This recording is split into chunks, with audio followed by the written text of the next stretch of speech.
Thank you. On to the next game.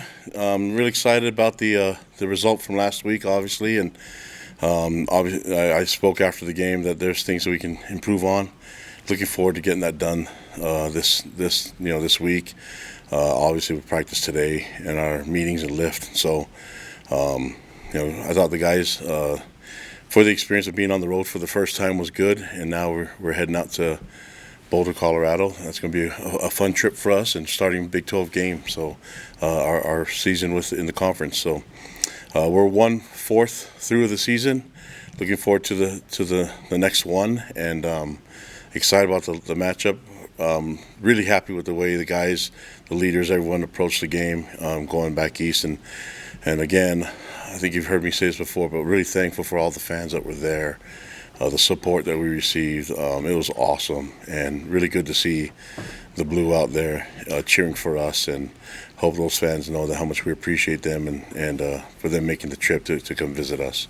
Now with this week, looking forward to the matchup against Colorado and Coach Prime and the group, and I think Coach Prime would tell you that our relationship, I have tons of respect and admiration for him and what he's done as a coach and as a father and as a disciple of Christ. And so really excited about the matchup. Obviously, we saw each other in the bowl game, but this is a different matchup. Every year is different, and every week's different. So, we're a different team than back in the Alamo Bowl, and they're a different team as well. See on film that they have tons of talent. We're at their place now, so it's going to be a difficult environment to play in. But looking forward to the matchup and looking forward to seeing my friend Coach Prime again. I think he'll say the same statement that I love him to life. And so really excited about the matchup, excited about the opportunity that we're in right now, going into conference play, and excited about our team and the progress that we're making. Hopefully we can give our best shot when we get out there Saturday night. So what questions do you guys have for me? Our first question will be from John Kuhn. Kalani, you look at what LJ Martin has done to start this season. He's just the second BYU player to start the year with 3 straight 100-yard games. And a lot of those yards are hard-fought yards. Like, it takes multiple tacklers to bring him down at the end of a run. From your perspective, what has LJ done to take his game up another level this season from the already high level he was running at? Well, LJ's always been a team guy. That's the main thing, and it's never been about him and his numbers and his carries. He's going to do all the little things right, even when the ball is not in his hands. And this year, he's elevated his leadership role as a captain. That's the one thing that I think has really set him apart from everything else. That the players, they take on his personality and his leadership skills. They followed it. I mean, they see the importance that it is for him, and they follow what he does as an example. Maybe not the most outspoken guy, but he's not afraid to talk. But man, his example, if you just work as hard as he does, it will be fine. And so, and then he's not really worried about the numbers. He only cares about the team. And I think, those first 2 games he could have been out there and demanded the ball more, but I think he understands what we're trying to accomplish and understands that we need to, keep working on some depth and getting other guys a chance too. So he's a complete back, and I'm glad that he's a leader and a captain for us. All right, next question will be from Jay Drew. Yeah, 2 questions from me, Kalani. First, Evan Johnson, what do you recall as far as his recruitment? It seems like he's only had 1 offer and that was you guys, as far as a Power 4 offer. But does that speak to kind of the development program that you guys have become? And just what can you tell us about getting Evan to the program? Well, I mean, in the recruiting process, the really impressed with his family, with his mom and dad, and the way they raised him. I think we could see the potential there with the speed. I mean, he's one of the fastest guys out of California the year that he came out as a senior. So we knew he had tons of speed, and we knew he had a lot of ability and athleticism. And so all we had to do was give him a chance to play in a system that was going to highlight his skills. And so as he started doing that, we've been able to see him thrive in the system that Jay has, and I think the sky's the limit for him. He is such a great player, and he's a lot of fun to be around. And so, it makes sense that he's going to make plays, and I'm glad that he took advantage of the opportunities that he had Saturday night. And then on the 12 men on the field call that erased the pick by Tanner Wall, did the officials not let Logan have the opportunity to get off the field there? Was that called correctly after review? I don't think it was, but there's going to be a discrepancy because East Carolina subbed twice. They had a first sub earlier, and then we subbed with that, and then they had a second later sub, and then we subbed with that. But the question was that our guys had too much indecision on who was coming out, and so according to the rules, you're supposed to give us time to even. It's not like everybody has the decision to when to come out. We're actually trying to match their sub, and they didn't think we matched it fast enough, and so that was the argument that I had with the refs, is that you have to give us time to match the sub just like they did with the first substitution. But it's okay. We just have to be more decisive when we sub people, and even though you're supposed to be given the timing to do that, but we try to do everything we can and within the rules, and if we didn't do it good enough, then that's not our fault. And I was just trying to complain to the rest because I was trying to understand the timing. How long are we supposed to know? How do they know? How do they dictate when the decision has been made or not? And so that's okay. It's a good learning experience for all of us. It just happens to take away a turnover from Tanner when he made such a great play. And so, if they would have gained 20 yards, I probably would have been not as upset. So there's a human part in that too with me. So I mean, it's because we didn't get the play, it's okay. I just got to do a better job, making sure the guys understand to make more clear decisions on who's on and off and who's supposed to be in there when we do our substitutions. Next question from Jay Catch. Kalani, Jay Catch, KSL Sports Zone in Salt Lake City. Just wanted to ask you, in terms of I guess you could call it a rematch against Colorado, how much carryover do you think that can be from that bowl game into this matchup?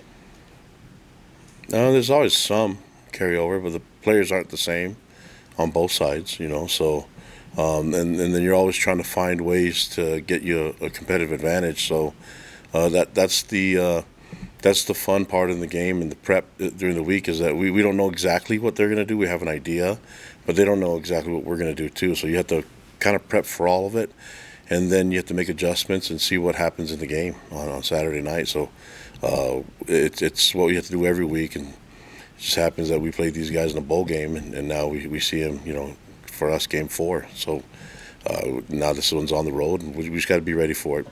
So I don't think it's anything different than what we've already experienced already, and that goes the same for them. They've had some quarterback roulette this season: Caden Salter, Ryan Staub, Juju Lewis. Are you going to have to prepare for all three, or do you feel like you've figured out if it's going to be Salter for sure? No, I mean, until they tell us for sure what they're going to go with, I think we have to assume that they can play all three, and so that's part of the being prepared for all of them. And all three that we've seen on film can play. They can throw the ball, and they're very talented, and the talented O-line. I mean, this is a really talented team, and so it's not going to be an easy game to go in there and play the.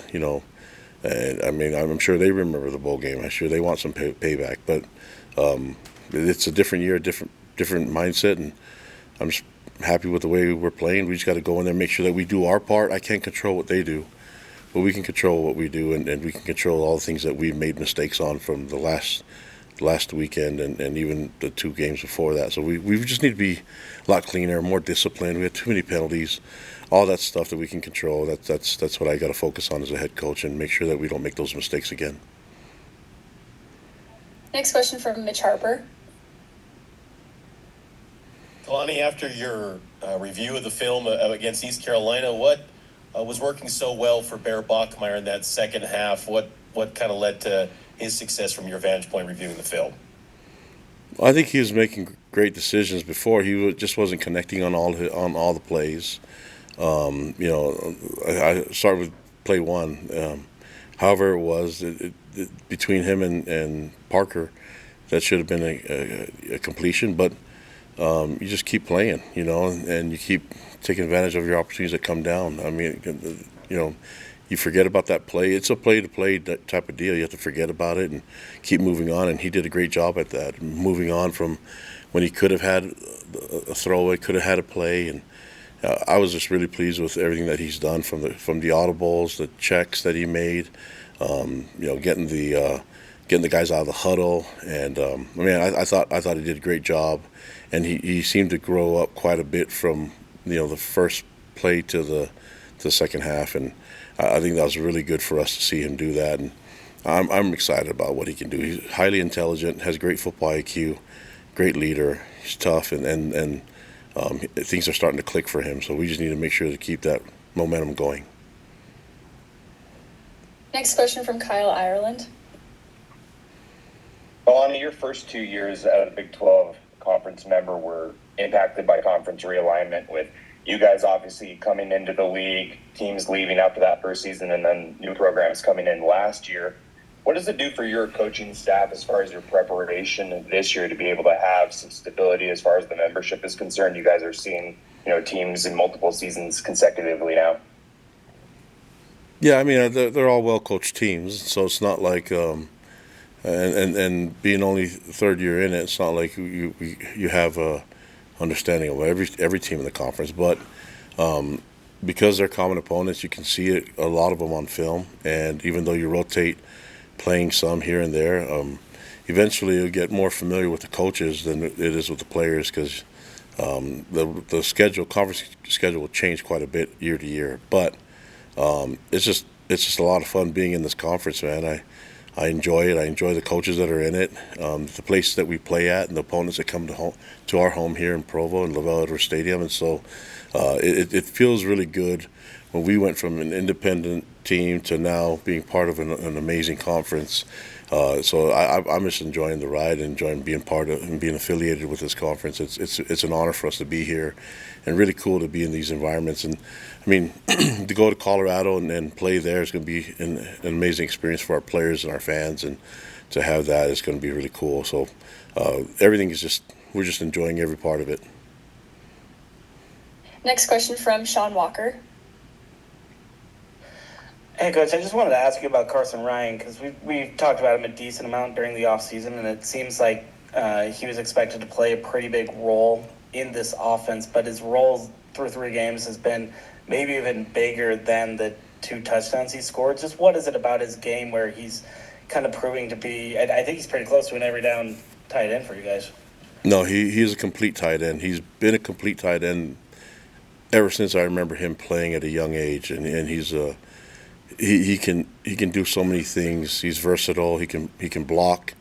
He can catch. He's big. I mean, he's a great leader.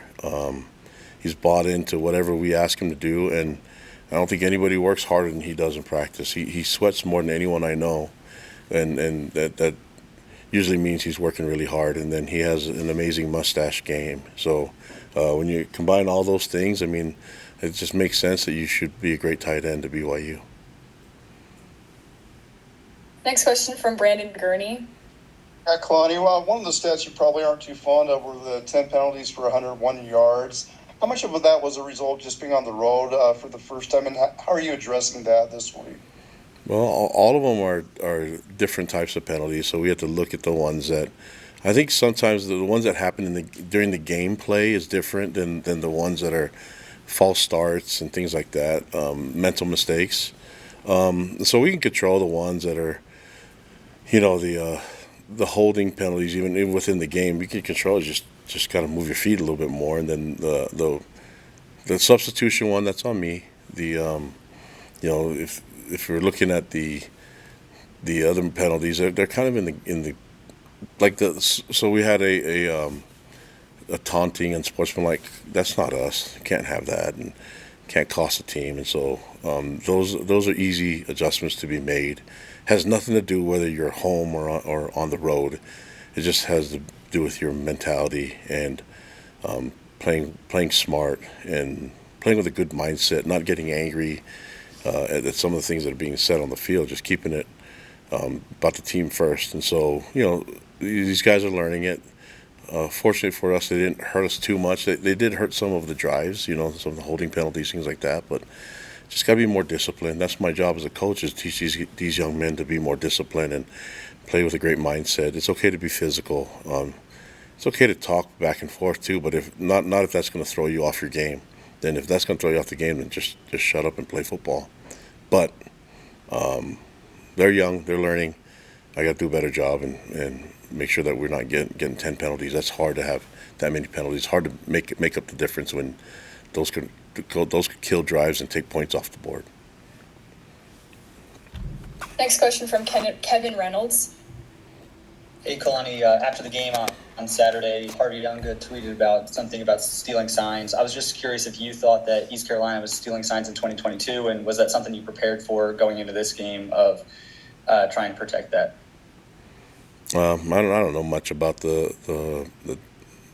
about Harvey's thing, but you can just say that it's teams can do whatever they want, and we can huddle and we can do a lot of different things too, but I'm not going to worry about it. You have to just play the game. Eventually, it's going to be the guys on the field that allow you that play the game. So, I'd just rather us not talk about stuff and just play the game. Next question from Mitch Harper. Last year, Kalani, you guys were just outside the Big 12 championship with the tiebreaker. You were close, but didn't get to your ultimate goal. What lessons have maybe you learned from last year's that you can carry over into this season as you begin Big 12 play this week? Yeah, we just control what we control. Stay humble, work hard, and don't talk. Just keep working. I mean, we're not here campaigning for things. We got to control what we control. And that's the things that I got to do as a head coach. And, I mean, there's a lot of momentum and a lot of buzz going on, but just got to play football, and we got to be humble. We got to work hard. And the only statements that we can make have to be on the field. That's pretty much what I'm trying to keep the guys focused on. Last year, all that stuff, it doesn't really matter. Let's focus on this week, and let's get better. Let's get better from last week to this week and see what happens on Saturday night.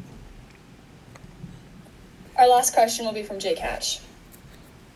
Yeah, Kalani, you talked about your relationship with Coach Prime and how you guys have struck up this relationship. How did that come about, I guess, originally? Well, I'm a big Deion Sanders fan. That's how it came about, and seeing the way he played football and all the things that he did and then a lot of people that I knew that kind of crossed paths with him. Tom Homo, Brian Mitchell was a great teammate of his. Said all these wonderful things about him, and so being a fan and then being able to meet him and talk with him, and it's not just him; it's his staff. They have some amazing people on that staff and amazing young men on that team, and so just being around them all, for that time that we were at the bowl game, just confirmed that there's a lot of really good people there and highly competitive people. They want to win. But when you get to know I think we get to know all the competitive parts of an opponent. It's sometimes nice to get to know the human element and see that they're loving people too, But when it gets time to play the game, I know that they'll be really competitive, and so will we. But there's some of the things I learned from Lavelle is to definitely respect your opponent. And always try to find ways to connect with people, and so I'm trying to do that, and I'm really thankful for the relationship that I have with a lot of coaches, and all the coaches in this conference, and I'm excited about the relationship that I have with Deion and what he's been able to do. Coach Prime's done a great job as a leader, and so I'm always trying to connect with people. If anything, the head coaches at other programs know what I'm going through, so there's a lot of common ground there, and when we are able to talk, before the game and even after the game, I just hope that they know how much I appreciate and respect them. All right, thank you, Coach. All right, appreciate it, guys. Take care.